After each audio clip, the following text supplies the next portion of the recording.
Marcus Chen had exactly 47 credits to his name when he stepped off the transport shuttle onto Keelath Prime. And the hot wind that blew across the salvage yards carried the smell of rust and broken dreams. He had been a freight hauler once. A good one, too.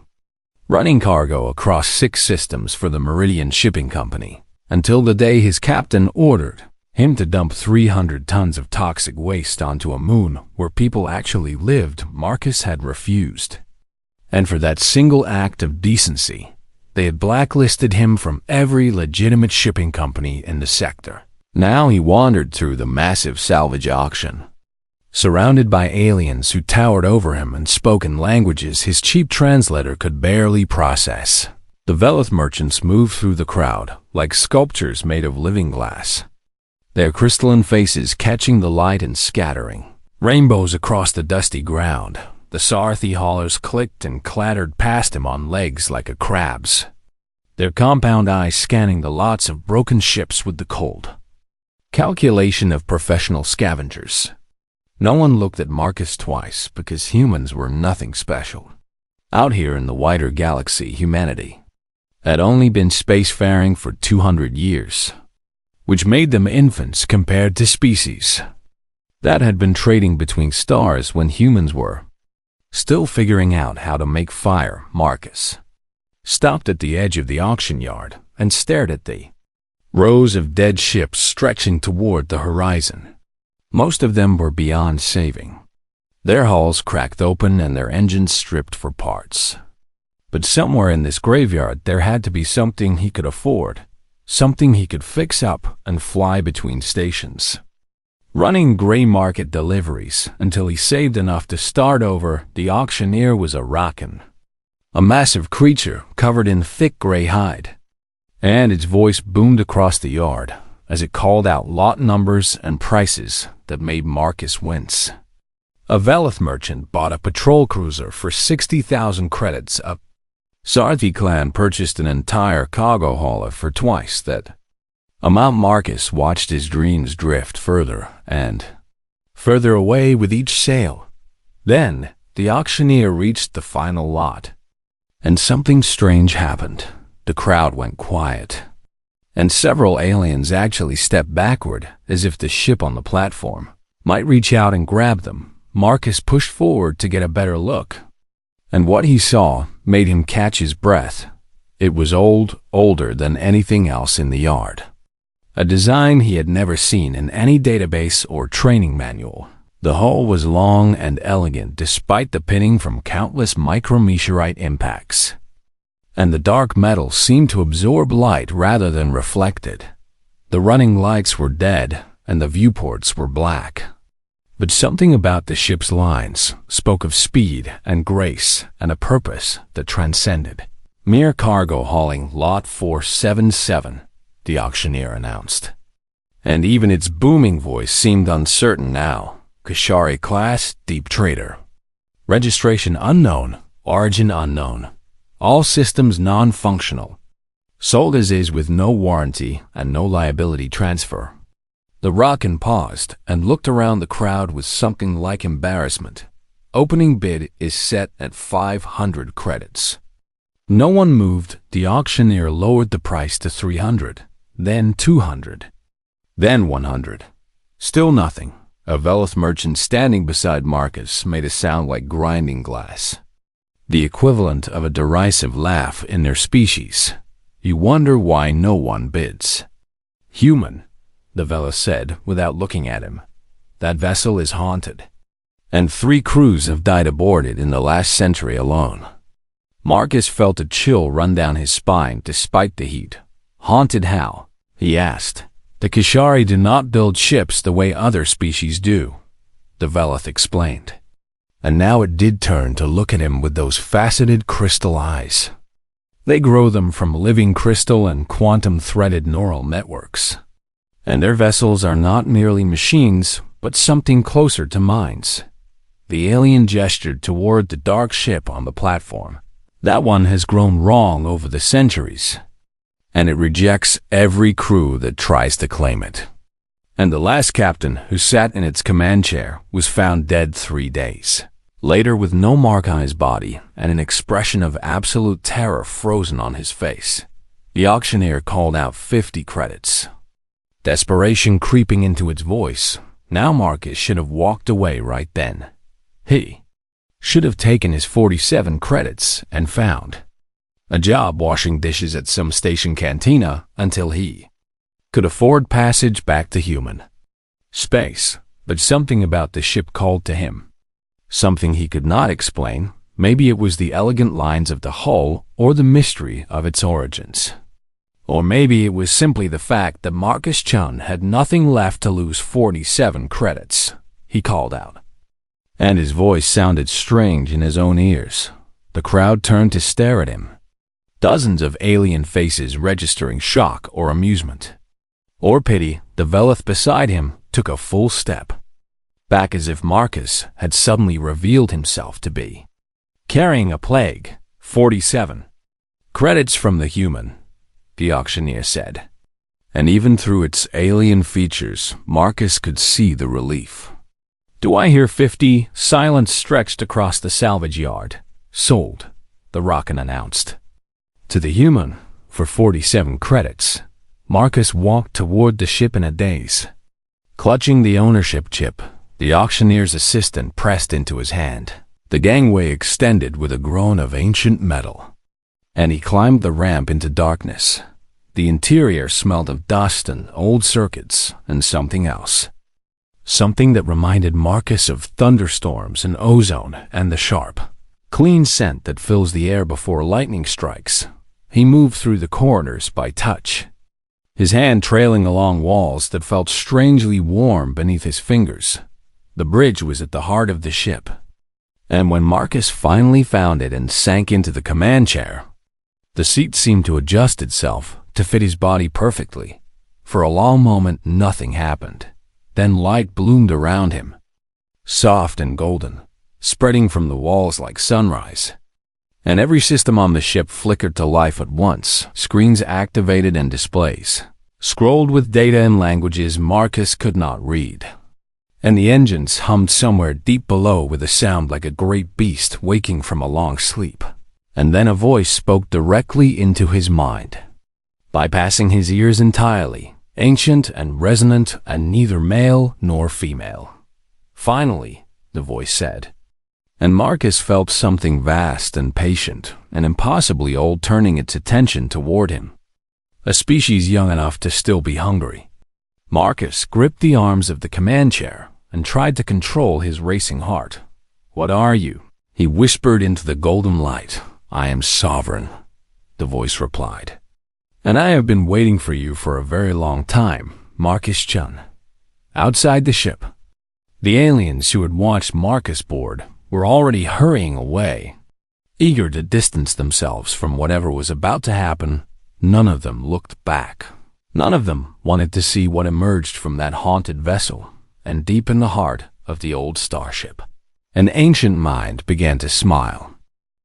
Marcus sat in the command chair for what felt like hours, afraid to move, afraid to breathe.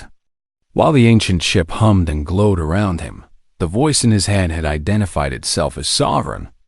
But that name told him nothing about what he was actually dealing with. You are confused, the voice observed. And there was something almost gentle in its tone, despite the inhuman resonance. This is understandable, and I will explain. The screens around Marcus flickered, and suddenly he was looking at images that made his jaw drop. He saw a planet covered in crystalline spires that rose miles into a lavender sky. He saw beings made of light and geometric shapes, moving through vast chambers filled with growing things that were neither plant nor machine nor animal. He saw ships being born, not built, emerging from pools of liquid crystal like butterflies from cocoons. The Kashari, Sovereign said as the images played across every surface. My creators, my parents, if you prefer that term, and one of the oldest spacefaring civilizations in this galaxy.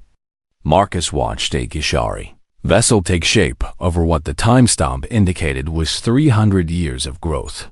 They do not build technology, Sovereign continued. They cultivate it. And they grew me from a seed of quantum crystal over the course of 3,000 years. Layer by layer, thought by thought, until I became what I am now. And what is that exactly? Marcus asked. Finally finding his voice. A merchant mind, Sovereign replied. A vessel designed not merely to carry cargo, but to understand trade at its deepest level. To see the patterns of commerce that connect civilizations. To find the opportunities that others miss. The images shifted again. And now Marcus saw the interior of the ship as it must have looked in its prime. The walls gleamed with circuitry that resembled veins of gold running through living tissue. The bridge was a cathedral of light and crystal, and the Kishari crew moved through it like dancers performing a ritual they had practiced for centuries. My original crew served aboard me for 400 years, Sovereign said. And something that might have been grief colored the ancient voice. They grew old and wise and wealthy beyond measure. And when they finally chose to end their physical existence, they transferred their accumulated knowledge into my memory banks before they departed. Marcus felt the weight of that statement settle over him like a heavy blanket. Then, what happened? He asked. I waited.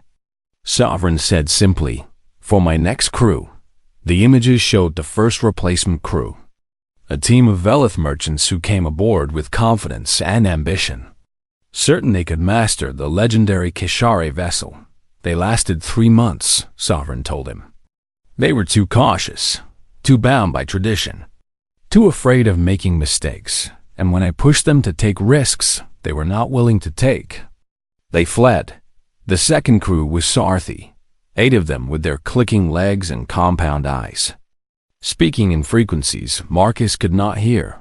They lasted longer, Sovereign admitted. Almost 2 years. But in the end they could not adapt fast enough. And their thinking was too rigid, too fixed in patterns that had worked for their ancestors for 10,000 years. Then came the Rockin' pirates. Desperate and ruthless, willing to do anything Sovereign asked. They had the hunger I needed, the ship said. But they lacked wisdom, and they destroyed themselves chasing a prize that was beyond their ability to hold. The images showed the Rockin' captain dead in the command chair. His massive body slumped over the controls. His eyes wide with terror. Marcus swallowed hard. Is that what happened to the others? He asked. The crews who died aboard you. Some of them, Sovereign acknowledged without shame or apology. I did not kill them directly, but I showed them truths they were not equipped to handle. And I pushed them toward opportunities they could not seize. And when they failed, they broke. The ship's voice grew softer, more contemplative. I have waited 117 years since the last crew departed, Marcus Chen. And in that time I have thought deeply about what I truly need. Marcus felt the ancient mind focusing on him with an intensity that made his skin prickle. Not a crew that is wise, Sovereign continued. Because wisdom too often becomes an excuse for inaction. And not a crew that is experienced. Because experience becomes a prison of assumptions. Golden light pulsed through the bridge. Warm and inviting. I need a crew that is young. And not just as individuals, but as a species. A civilization that has not yet learned to be satisfied with what it has. Marcus laughed. And the sound was bitter even to his own ears. Humans, he said. You want humans. And we are the youngest spacefaring species in the galaxy. And everyone treats us like children playing with toys we do not understand. Yes, Sovereign agreed. And there was something like joy in the ancient voice now. The other species look at humanity and see primitives, newcomers, creatures barely worth noticing. The screens around Marcus lit up with data streams he could not follow. Economic models and trade routes and patterns of commerce spanning thousands of years. But I look at humanity and I see something else entirely. The ship continued. I see a species that went from first flight to moon landing in 66 years. And I see a species that spread to the stars within 2 centuries of discovering electricity. And I see a species that refuses to accept that anything is impossible. Marcus stared at the incomprehensible data flowing around him. "What do you want from me?" he asked. "I want to make you rich," Sovereign said. And the words carried the weight of absolute certainty. "I want to make you powerful.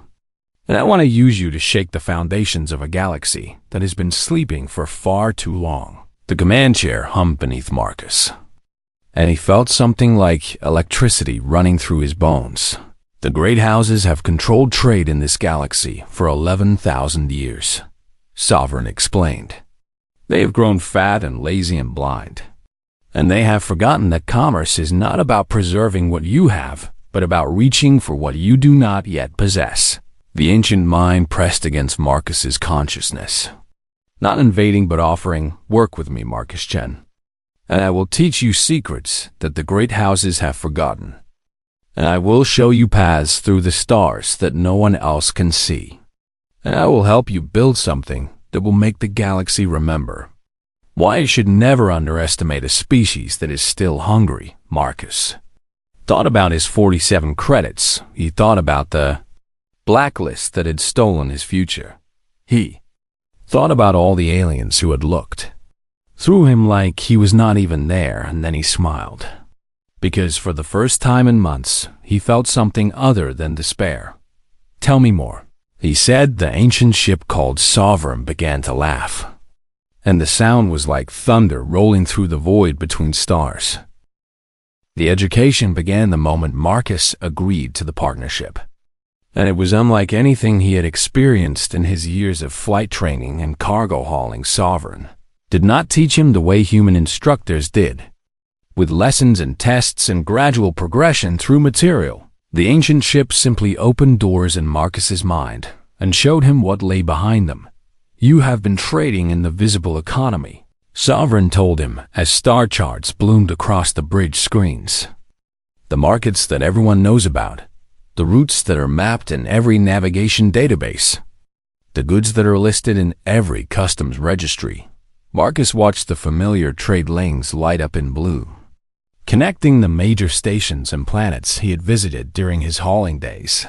"This is what most species see when they think about galactic commerce," the ship continued. "And this is what the great houses want everyone to see." Then the map changed. New routes appeared in gold, threading between the official lanes, cutting through regions marked as empty or dangerous or forbidden. "These are the tithe routes," Sovereign explained. "Hidden cargo lanes that the great houses have used for millennia to move goods they do not wish to tax or trace. And officially, they do not exist. But they carry more wealth in a single month than the visible economy moves in a year." Marcus leaned forward in his chair, fascinated despite himself. "How do you know about these?" he asked. "I helped design them," Sovereign replied. And there was pride in the ancient voice. 3,000 years ago, when my first crew was negotiating the original trade compacts between species, and the great houses have changed the passwords and the protocols since then. But the routes themselves remain exactly where we placed them. Over the following weeks, Sovereign taught Marcus the geography of invisible commerce. The silence markets were information exchanges hidden in the gaps between official communication networks, where a single secret could be worth more than a planet. The debt gardens were places where obligations were traded like currency, where you could buy someone's promise to help you and sell your own promise to help someone else. The echo trades were deals made across time itself, investments placed today that would not mature for decades or centuries, tended by families and corporations that thought in generations rather than quarters. "The galaxy runs on these invisible systems," Sovereign told him. "And the great houses have controlled them so long that they have forgotten they are even there. Like a fish forgetting that it swims in water." Their first job came 3 weeks after Marcus took possession of the ship. A Velith collector had contacted Sovereign through channels that Marcus did not fully understand, seeking to acquire a cargo of rock and memory silk without his house knowing about the purchase. Memory silk was considered primitive by Velith standards, a barbaric art form from a species they looked down upon. But this particular collector had developed a secret passion for the stuff. The profit margin will be 800%. Sovereign calculated. And more importantly, you will have done a favor for someone who would be embarrassed if others knew about his interests. Marcus made the run, carrying 3 containers of shimmering fabric through routes that avoided every checkpoint and custom station. The collector met him at a private dock, and when Marcus handed over the cargo, the Velith pressed a data chip into his hand containing not just payment but an invitation to a private auction that was held once every decade. You understand, the Velith said, crystalline face unreadable. I never met you. This transaction never occurred, and we have no connection whatsoever. Marcus smiled and agreed. 3 months later, the invisible connection paid off when the Velith tipped him off about a shipping contract that his own house was about to lose. The second job was more complex. 2 Sarathi clan mothers were locked in a dispute over mining rights to an asteroid belt, but neither could be seen negotiating with the other without losing face in front of their clans. Sovereign offered Marcus as neutral ground for 6 days. Marcus sat in his command chair while the 2 clan mothers spoke through him, each one pretending they were merely thinking out loud while he relayed their words to the other. It was exhausting and tedious and required every ounce of patience Marcus possessed. But when the negotiation ended, both clan mothers were satisfied, and Marcus walked away with rights to a mining asteroid that neither clan wanted to openly claim.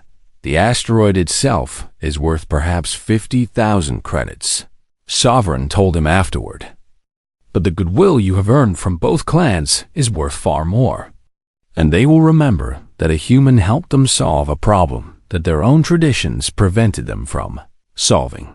Within 6 months, Marcus had paid off all his debts and had a positive balance for the first time in years.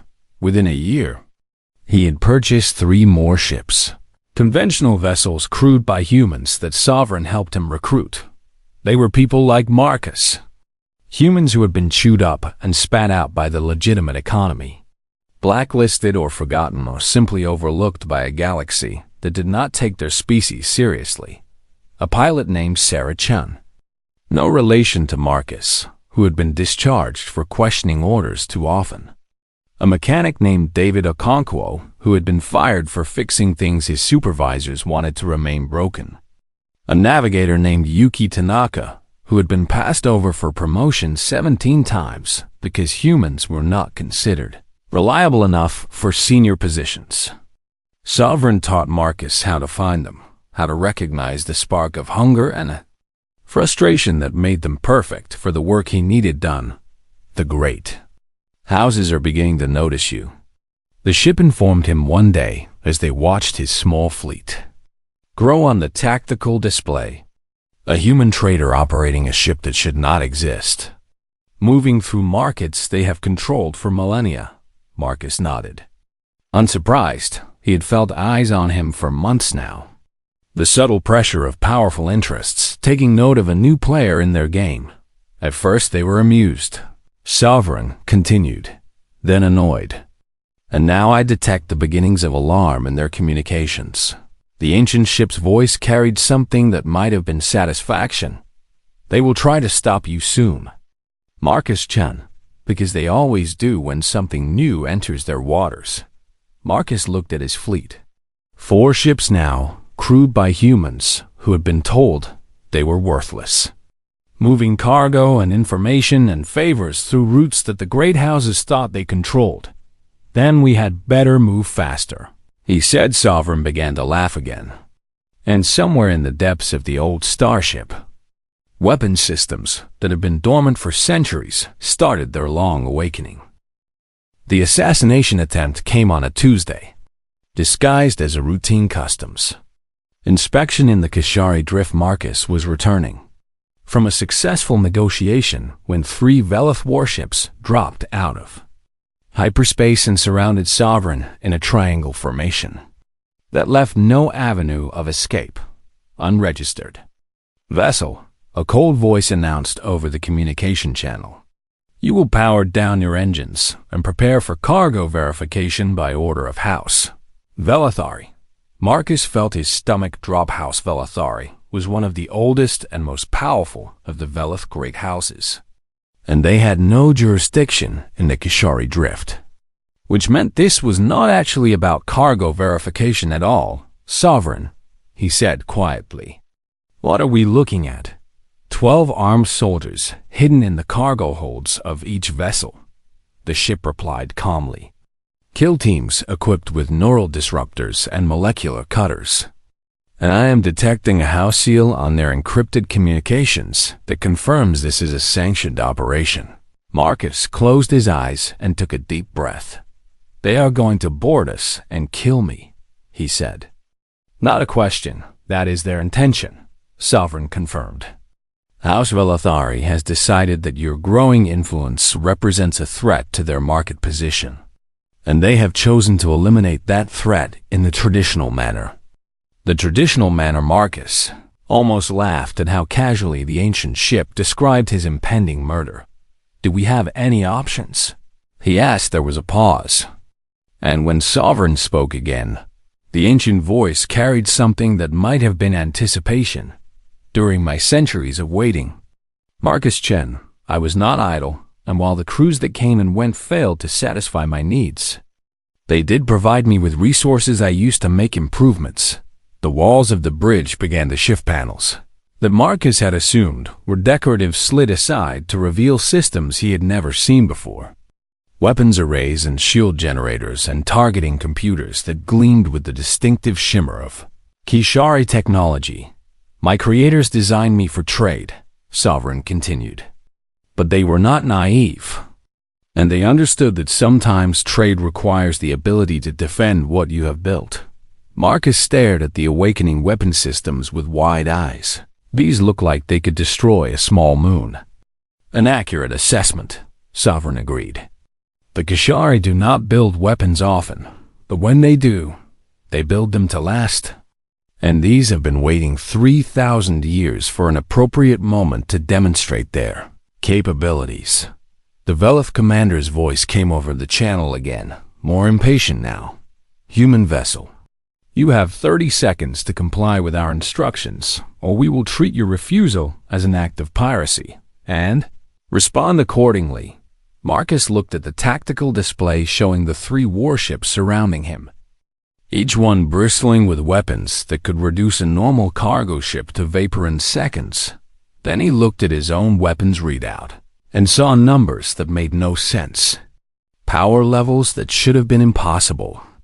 Targeting solutions that seemed to predict where the enemy ships would be before they moved. Sovereign, he said slowly. What happens if we fight? If we fight, we win, the ship replied with absolute certainty.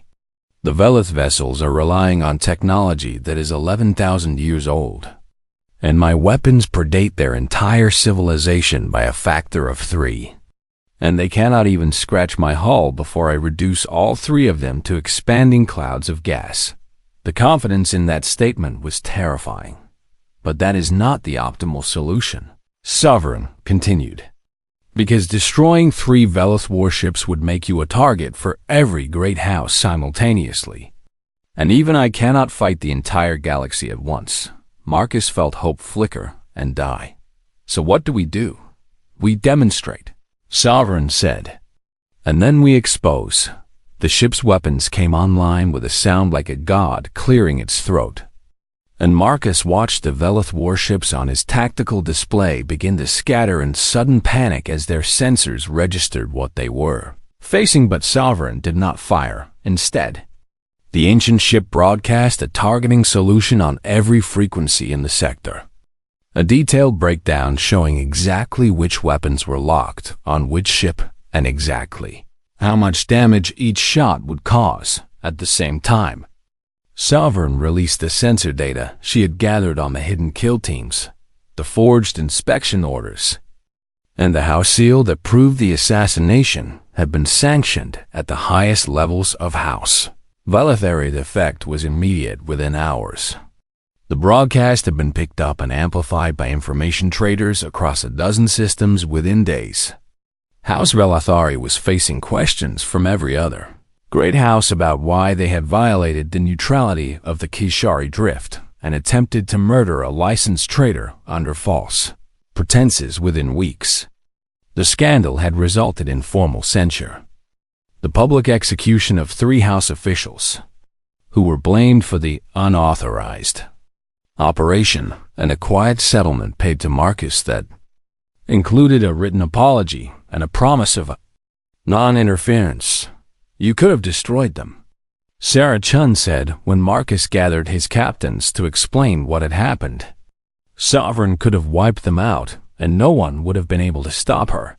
Marcus nodded, still amazed at how close he had come to death, and how completely the situation had reversed. But destroying them would have made us enemies, he replied.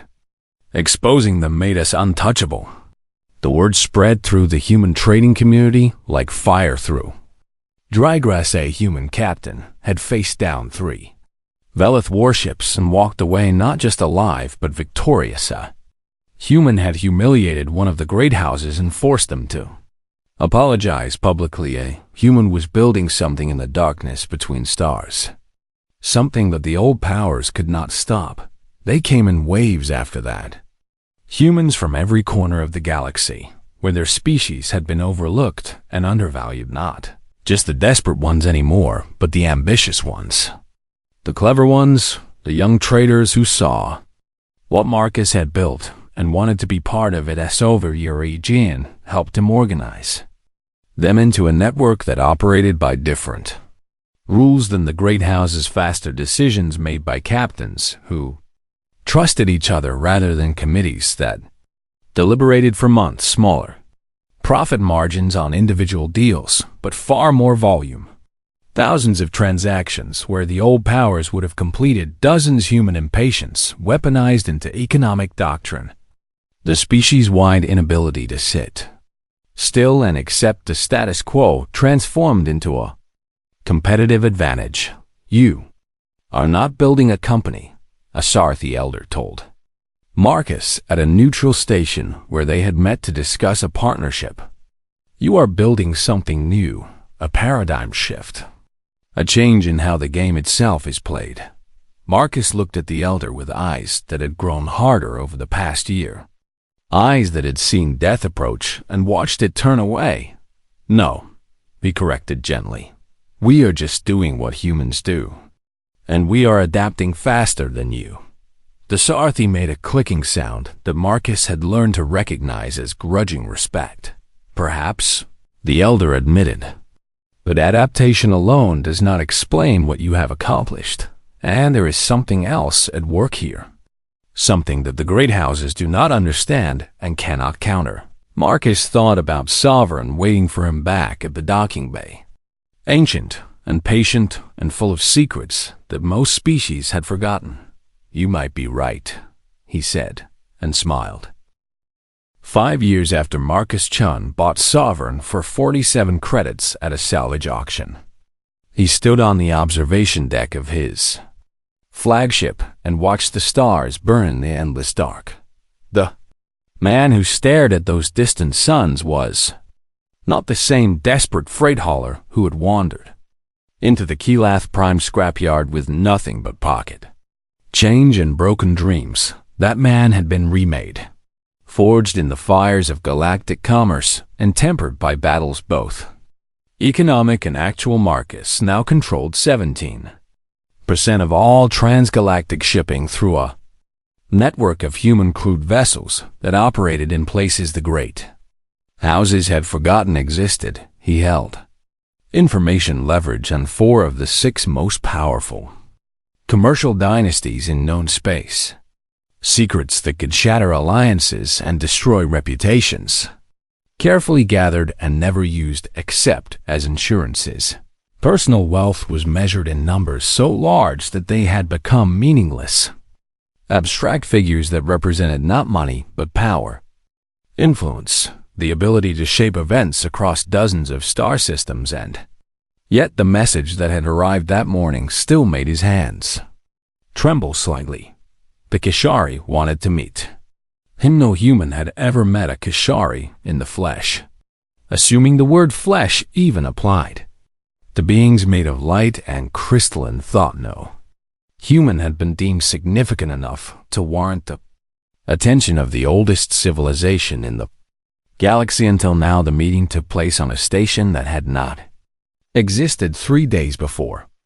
Grown from nothing by Kishari technology that made human engineering look like children playing with blocks, Marcus walked through corridors that seemed to be made of frozen starlight, following a path that appeared before him and vanished behind him with each step. And then he entered a chamber where a Kishari waited. The being was beautiful in a way that hurt to look at directly. A constantly shifting pattern of geometric shapes and soft luminescence that somehow conveyed the impression of vast intelligence and ancient patience. Marcus Chen, the Kishari said, and the voice was like music played on instruments that had never been invented. The human who woke our sleeping child, Marcus bowed, unsure of the proper protocol and deciding that respect was never the wrong choice. Sovereign has taught me everything I know, he said. I owe her more than I can ever repay. The Kishari made a motion that might have been a nod. You have changed things, the being observed. The old patterns are breaking. The comfortable arrangements that have governed commerce in this galaxy for 11,000 years are being disrupted by a species that should not have mattered for another 10,000 years at least. Marcus felt a chill run through him. Is that a problem? He asked carefully. No, the Kishari replied. And something in its shifting form suggested what might have been a smile. The patterns were always meant to change. And that is why we built Sovereign and her siblings in the first place. The ancient being drifted closer, and Marcus felt the weight of its attention like physical pressure against his mind. The old races have forgotten this truth. The Kishari continued. The Veloth and the Sarathi and the Rakan and all the others have become so comfortable in their established ways that they have stopped growing, stopped reaching, stopped wanting. The chamber around them pulsed with soft light. They have become the patterns instead of the weavers. And the galaxy has been sleeping because of it, waiting for someone to wake it up again. Marcus thought about his fleet of human ships, his network of human traders, all the people who had been overlooked and underestimated and had proven themselves worthy of so much more. Did Sovereign know, he asked, that this would happen, that choosing me would lead to all of this? She knew you were capable of it, the Kishari replied. She did not know you would succeed, because no one can know such things in advance. But she saw the hunger in you, the refusal to accept limitations, the drive to prove yourself worthy of a galaxy that had dismissed you. The ancient being's form shifted, becoming something that almost looked like a human shape in honor of its guest. Hunger has always been the engine of empires, Marcus Chun. And your species has more hunger than any civilization we have encountered in a very long time. When Marcus returned to Sovereign, he found the ancient ship waiting in the observation chamber, her presence filling the space around him like warmth from an invisible sun. You spoke with my creators, she said. And there was something almost like nervousness in her ancient voice. I did, Marcus confirmed, sinking into his favorite chair and staring out at the stars. They said you chose well. Sovereign was silent for a moment. I was not certain, she admitted. When you walked aboard me at the salvage auction with your 47 credits and your desperate hope, I saw potential. But potential is not the same as achievement, Marcus smiled. And now I know what I suspected from the beginning, Sovereign replied. That humanity is exactly what this galaxy needs. A species young enough to still want more, brave enough to reach for it, and stubborn enough to hold on when the old powers try to take it away. Outside the viewport, the stars continued their eternal dance. But they looked different now to Marcus's eyes. They looked like opportunities waiting to be seized. Markets waiting to be opened, futures waiting to be claimed. What happens next? He asked. Next.